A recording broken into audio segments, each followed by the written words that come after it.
right, happy Memorial Day, guys. I just wanted to give you a quick little lecture session on this little free chicken notes I made for the exam. I finished the exam, went through it all today. It's about 48 questions. There's a lot of multiple choice, some true or false, but there's a good bit of fill in the blank questions. Those questions are heavily weighted, so you want to make sure that you definitely answer the fill in the blank questions. All right, when I say fill in the blank, I mean short answer like essay. Those are the questions where I'm looking at your understanding and just evaluating how much you actually understand. All right, so underneath this lecture video, you should see a PDF file called Exam 1 Free Chicken. All right, it's just some emphasis on some things I want to hit on. All right, so first, some Unit 1 takeaways. Just remember the basics of Ohm's law. All right, E equals IR, voltage equals current times resistance, and power equals current times voltage. That also goes for all those different little variants that I wrote on the board. You can do algebra and substitution to figure it out, but things like power equals I squared times R, power equals V squared over R. Let me think of another one. There's probably some other ones. Also kind of understand what happens in those relationships if you increase one of those variables. For instance, if voltage is fixed and you increase the resistance by 2, the current has to decrease by 2 because of that inverse relationship between current and resistance when your voltage is fixed. Same thing conversely, if the voltage is fixed and your current doubles, that means your resistance had to have decreased by the same factor. It should have halved. All right, so again, in any given circuit, if the resistance increases, the current decreases by the same factor and vice versa. All right, some things about alternating current. Just want to reiterate, alternating current is called alternating current because it is consistently shifting polarity in a cycle, like the sine wave, right? And I even drew it down here so you could, again, just reiterate this. All right, and a full cycle is when it's going from 0 all the way up to the peak, back through 0, down to the lowest peak, right, and then back up to 0. That's one complete cycle. And I also want to reiterate that is one complete revolution of a circle. But the difference is again, when we represent across an oscilloscope, that's a function of time. So as you go up, that's time is happening. Well, I mean, you're not going to go backwards in time as you go to the negative polarity, so that's why that second half of the circle is underneath. But in reality, just like we talked about, and just like that chart shows that I drew on the board, each one of those is representing a degrees of a circle until you get over to one complete cycle, which is actually 360 degrees. All right. Now, the time for one complete cycle is the period, and the period is that t that we talked about. Okay, so the period t is how long it takes for one complete cycle. Now, frequency is how many of those cycles occur in 1 second, right? So period is represented in seconds, and frequency is hertz, which is cycles per second. So if it cycles 60 times in 1 second, the frequency is 60 hertz, right? But the inverse of that is how long is it actually taking for one of those cycles, right, to occur in that same system. It would be 1 over 60, which that comes out to, everybody should use your calculator. Inverse. All right, that is the 0.016, right? So that's 0.016 or 16.6 milliseconds, however you want to represent that or understand that. All right, so again, we'll talk about voltage, right? Think about that little thing that Mr. Hansen loves, that little picture that shows the guy with the rope pulling, right? And then there's a guy behind him pushing. The guy pushing the current through the line, that's the voltage. That's the potential difference. That's what we talk about, and we call it potential difference because depending on where you're putting your multimeter leads and where you're referencing, there's different potential differences at different locations, right? But understand the term potential difference is referring to voltage, all right? And that is the electrical pressure moving the current through the circuit. That's that little guy back there pushing the current through the circuit, and the resistance is the guy with the lasso trying to choke the pole or choke the pipe.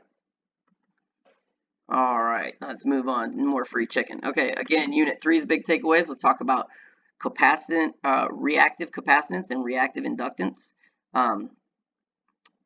Those are the ohmic equivalents to what those circuits are producing, but we got to realize and understand that those are at a different phase angle than what regular resistive load is, right? So if we're in all of these applications, we're looking at purely inductive or purely capacitive circuits. All right, so again, there's the formula for X sub C, which is the 1 over 2 pi FC. Now, if I was to give you, say, the capacitive reactance, let's say, okay, a capacitive circuit is equivalent to this many ohms in a purely capacitive circuit, what would be the rating of the capacitor you would need to get that value, right? That would be the one below it, where I just did some magical algebra and I said, okay, well, C, which is going to be in microfarads, is equal to 1 over 2 pi f x sub c. All right, so, and again, remember that when we're doing these C's, it's in farads. We typically write them as microfarads, so you're going to have to pay attention to when you see micro, the mu symbol, not the Pokemon, the mu symbol, it's 10 to the negative 6, okay? So then again, I even added one more down there where the same thing, I just, through algebra, manipulated the equation and said, okay, F equals 1 over 2 pi x sub c times c. That'll give you the frequency. All I'm doing is moving things around the equation. All right, so unit 4 is where we started talking about the inductive capacitance, or I'm sorry, inductive reactance, X sub L. That's the formula for that. And again, any one of these, pay attention and understand that if you increase one variable, just look at the formula and see what that's going to do to the other variables, right? So if I'm saying double this, well, double the number in there. Throw in some arbitrary numbers and just write it out. Plug and chug, and you'll see what the difference is. For instance, underneath this X sub L formula, I say 2 pi FL. Well, if I told you that I was going to triple the frequency, right? Look at 2 pi FL. Well, if I tripled the F, then that means X sub L has to triple as well, right? And I could arbitrarily throw some numbers in there, and I could say that the frequency was 60 and the inductance was 1 Henry. Right? And I tripled the frequency, so I'm going to make, instead of 60 hertz, 180 hertz. Well, do the calculations and see that X sub L is going to triple as well. All right? So, also remember that X sub L and X sub C are in ohms. That's the resultant value in ohms. And that means you can use those values to solve E equals IR problems, but only in those problems where it's purely inductive or purely capacitive, because there's a phase angle difference between those values, between resistance and current, and, or sorry, there's a phase angle difference in the resistive circuits versus the capacitive inductance ones. So although you're getting an ohmic value, it's at a different phase angle. So you have to use linear algebra in order to solve for all this if it was resistance and capacitance and inductance. So don't worry about all that. That's just, we're just talking purely inductive or purely capacitive circuit. We're going to, babe, can you turn that down? We're going to use those values. All right, I hope that makes sense. That might have sounded a little illegible. Okay, so now unit 5, that was the unit that everybody had the problems with. All right, so I just want to reiterate, S is representative of apparent power, P is representative of real power, Q is representative of reactive power. I believe you also seen reactive power represented as an R, which stands for reactive. Just remember that the power triangle is those three things, right? The hypotenuse is the apparent power. The adjacent angle down there at the bottom is the true power, right? That is the actual kW. The Q is the reactive power. That's the VAR or kVAR. And then that theta is that angle in there, that angle that represents the angle between apparent power and real power. And so the power factor is just cosine theta, also equivalent to your real power over your apparent power. And the cosine theta comes from, you know, trigonometry. The Oscar had a heap of apples. That cosine is a heap. It is adjacent over hypotenuse. So cosine theta equals adjacent over hypotenuse, which in the power triangle is kW, which is real power over apparent power. All right, so using some algebra to manipulate that around, if you were only giving one or two things on there and you needed to solve for power factor, again, that's kW over kVA. But also through algebra, kVA times the power factor equals kW, or kVA equals kW divided by the power factor. So those are just some important algebraic things to understand. All right, so if there is no phase shift or phase angle between voltage and current, then that tells you what? That tells you it's like a purely resistive circuit, right? But if you do have a phase shift, that tells you that there is some type of reactance in that circuit, which, depending on the angle of the phase shift, would be either capacitive or inductive. And in real life, usually you're going to see an inductive phase shift. So typically the, let's see, Eli Iceman, all right, so the voltage is going to be leading the current, all right, in most typical circuits, all right, most typical real-world applications. All right, and let's talk about impedance too. Impedance is the total opposition to current flow, so that is a combination of your resistance plus your capacitive reactance and your inductive reactance. All right, and I want to talk about this thing. So for a motor, right? Motors turn and they generate heat, right? And so you have some heat losses in the coils, which end up being heat losses. So if you get a problem that says, you know, you have a motor that's operating at a certain voltage and some arbitrary current, right? And you know that there's a certain amount of heat loss. Well, that's a loss from the overall amount of power, and the overall amount of power is going to be a result of voltage times current, right? So that would be the total power of the motor. Now, if you know you're getting some heat loss from that, then the actual usable amount of power that's left over producing work would be the resultance of that. So the overall capacity minus the losses from the heat. It's a pretty simple concept. I just want to throw you out some free chicken. All right. So for an example, a DC motor operates at 24 volts DC and consumes 25 amps. All right. And you know that 100 watts are known to be lost from the heat. All right, so the power left is going to be that 24 volts times the 25 amps, which is equivalent of 600 watts, right? But you know you're losing 100 watts from the heat. So really what's left is that 500 watts, all right? Maybe that's important. All right, so unit 6, when we start talking about three-phase power calculations, I want to reiterate that if I tell you MVA, that's mega VA, which is 10 to the 6th, kVA, kilo, which is 10 to the 3rd, all right? So a lot of these calculations, you'll see me write kW or kVA.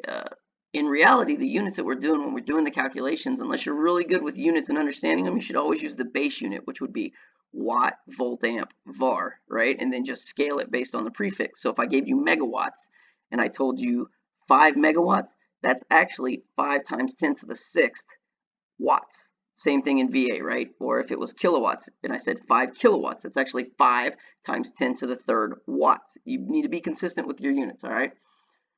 Okay, so again, back to three-phase power calculations. The apparent power kW is just a result of the line voltage times the line current times 1.73 times the power factor. Now, apparent power is the exact same calculation minus the power factor. So it's kVA equals the line voltage times the line current times 1.73. All right, and so again, through some magical algebra, I went ahead and wrote this out. You need to make sure you understand this, is that the current, if you were trying to solve for the current, because that's what I gave you, then it would be kW over line voltage times 1.73 times the power factor. And if I gave you some other things and you're looking for what the voltage is, right, then it would be kW over line current times 1.73 times the power factor. I could have wrote the other aspect of that too. If I wanted to isolate power factor over there, power factor would equal kW over line current times line voltage times 1.73, but that's just kVA. So again, now we're back to power factor equals kW over kVA. It's just the math going in full circle. All right, so also want to reiterate that in a Y system, which is almost always, anytime you're going to see 122.08, 244.16, 277.480, that's telling you that it's a Y system. All right, you can have these arbitrary delta systems that can give you a second voltage. However, in most real life applications, we're just talking a Y system is a good indication of the 122.08 or any voltage thereof. 2400 4160 in the case of DPGS generators. Maybe okay. All right, so in a delta system, which is less common, all right, that line current equals the the line voltage equals the phase voltage, but the line current equals the phase voltage times 1.73. Very less common. I'm not gonna try and trick you with anything like that. The typical thing is going to be your Y system, which means the line current is equal to the phase current times 1.73. So now apply that back to what we see in a household. You see 122.08. Well, that comes from 120 times the square root of 3, which is 1.73, is going to equal 208. All right, and same thing for 240, 416, right? 240 times 1.73, I believe, is 416. 277 times 1.73 is 477, I think. All right, and the line current and phase current is the same in the Y system. So when we talk about currents in the Y system, we're talking about current. Current is current is current. You don't have to think. Don't get tricky with it. Don't try and take your current value and divide it or multiply it times 1.73 if it's a Y system. Don't do that. All right, and so lastly, we're going to talk about transformers. All right, and so again, this is a very important thing. So like I told you, the transformers are like the huge thing. a huge thing in capabilities and design and whatnot in power production. All right, and so just want to reiterate about paralleling transformers. All right, you can do that because if you have 350 kVA transformers and you parallel them together, they're paralleled, so the voltage that they're stepping down is going to be the same voltage, just like a branch circuit, just like parallel circuits, right? It's the same voltage across each branch. However, you have increased the current carrying capabilities, which enhance in a sense increases the power capabilities of the system. So 3 150 kVA transformers in parallel would give you 450 kVA total capacity of your system. All right. The turns ratio of a transformer, again, that's what's telling us how much it's stepping up or stepping down. It's just a ratio that's telling you how to scale it. I drew some more pictures here because I want to drive this home about the Y and delta configuration. All right, so if this was a wide, this is a Y generator configuration, right? Just like we configure on the lab volt systems, and we take that one side and we connect all the right sides together on that one neutral bus. That's exactly what this is. Now, if we referenced the neutral to any one of the A, B, or C, that is our phase voltage. And if you referenced any A to any C, or A to B, or B to C, that is the line voltage. All right. Now, delta configuration, again, I just drew out what we wrote up there. The E line is equal to the E phase. There's only a certain way you're tapping off of that delta configuration, meaning that you just get that one voltage, unless it's one of them weird arbitrary center tap systems or something, but don't worry about that.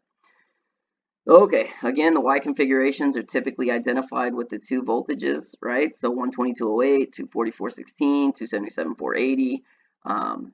That's the norm, all right? Now, a delta configuration, all right, you see those in a lot of industrial applications, and typically that's going to be when you have balanced three-phase loads. Like if you had nothing but three-phase motors or something like that, you know that we're all going to be balanced. That's good for that, right?